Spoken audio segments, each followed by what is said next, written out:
ನಿನ್ನತ್ರ ಭಿಕ್ಷೆ ಬಿಡ್ಕೊಂಡ್ ಬಂದಿಲ್ಲ ಅಲ್ಲಿ. ಸಾಕು. ನನ್ನ ಹತ್ತ ಕೇಳ್ತಾರದ್ ನಾನು ಇವಾಗ ನೀನ್ ಹೇಳ್ದಲ್ಲಿ ಹೇಳ್ತಾ ಇಲ್ಲ ತಾನೆ, ನಾನು ಅದನ್ನೇ ಹೇಳ್ತಾ ಇರೋದು. ವರ್ಡ್ಸ್ ಮೇಲೆ ಕಂಟ್ರೋಲ್ ಇಟ್ಕೊಳ್ಳಿ. ಮೊನ್ನೆನೂ ನೋಡಿದೀನಿ ಟೀ ಕೊಬ್ಬು ಅಂದ್ರಿ. ಏನ್ ಟೀ ಕೊಬ್ಬು ಅಂದ್ರೆ? ಬ್ರದರ್ ಅದ್ ಯಾರಿದೆ ಅವರು ಯಾರು ಕಂಪ್ಲೇಂಟ್ ಮಾಡ್ಬೇಕು ಮಾಡುವ, ನೀವೇನೇ ಕೊಡ್ತಾ ಇದ್ದೀರಾ? ನಾನು ಕೇಳಿಸ್ಕೊಂಡು ಸುಮ್ನೆ ಇರಲ್ಲ ಗುರುವೆ ನಾನು. ಅಂತ ಯಾರು ಕಂಪ್ಲೇಂಟ್ ಮಾಡ್ಬೇಕು ಮಾಡಿ. ನಿಮ್ಗೆ ಯಾರು ಕೇಳಲ್ಲ, ನನಗೆ ಅನ್ಸಿದ್ರೆ ನಾನು ಹೇಳ್ತೀನಿ. ನಾನು ನಿಮ್ನೇ ಕೇಳ್ತಾರ ನಾನು ಹೇಳ್ತೀನಿ. ಏನೀಗ ನನಗೆ ಕೊಬ್ಬ ಅನ್ಸಿದ್ರೆ ಹೇಳ್ತೀನಿ. ಟೀ ಕೊಬ್ಬು ಅಂದ್ರೆ ಏನು? ಏನು ಯಾವ ಗೊತ್ತಾಗ್ತದೆ ನನ್ನ ಇಷ್ಟ.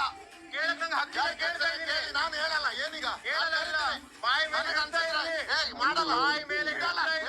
ಏನ್ ಮಾಡ್ತೀಯಾ? ಏನ್ ಬಾಯಿ ಬಂದಿದ್ದೆಲ್ಲ ಮಾತಾಡ್ತೀರಾ? ನಾನು ಎಲ್ಲಿ ಮಾತಾಡ್ತೇನೆ? ನೀನು ಟೀ ಕೊಬ್ಬು ಅಂತ ಏನಕ್ಕೆ ಅಂದ್ರಿ? ಯಾರು ಕನ್ಸಲ್ಲಿದ್ದಾರೆ ಕನ್ಸನ್ನೋದು ಅವ್ರು ಯಾಕೆ ಯಾರಿಗೂ ಹೇಳ್ತೀಯ? ಒಂದ್ ನಿಮಿಷ. ಏನಿದೆ ನಿಮ್ ಮನೆ ನೋಡಿದೀರಾ? ನೀನೇನ್ ಮಾಡ್ತೀಯ? ನೀನು ತಪ್ಪಾಗಕ್ಕಾಗಲ್ಲ. ನೀನು ಆಗಲ್ಲಲ್ಲ. ಕೂತ್ಕೊಂಡು ಕೂತ್ಕೊಳ್ಳೋದು ನನ್ನ ಇಷ್ಟ. ನೀನೇನ್ ಮಾಡ್ತಿದ್ಯಾ? ಏನ್ ಮಾಡ್ತಿರೋದು? ನಾನೇನು ಮಾಡ್ಕೊಳ್ತೇನೆ? ನಿನ್ ಥರನೂ ಮಾಡ್ಕೊಳ್ತಲ್ಲ ಅಲ್ಲಿ. ನಿನ್ ಥರ ಸೇಫ್ಗೆ ಮಾಡ್ಕೊಂಡು ಆಡ್ಕೊಳ್ತಲ್ಲ ನಾನು. ಮಾತಾಡೋದು ಕಲಿದ್ರೆ ಕರೆಕ್ಟಾಗಿ ಮಾತಾಡೋದು ಕಲಿಬೇಕು. ನಿನ್ನಿಂದ ಹೆಂಗ್ ಬರುತ್ತಾ ಹಂಗೆ ಬರುತ್ತೆ ನನ್ನಿಂದ. ಕೊಟ್ಟೆ ಮಾತಾಡಿದ್ದೀನಿ ಹತ್ರ ಹೆಂಗ್ ಬರುತ್ತಾ ಹಂಗೆ ಬರುತ್ತೆ. ಮಾತಾಡಿದ್ದು ನಿನ್ನ ಹತ್ರನೂ ಅಷ್ಟೇ. ನೀನ್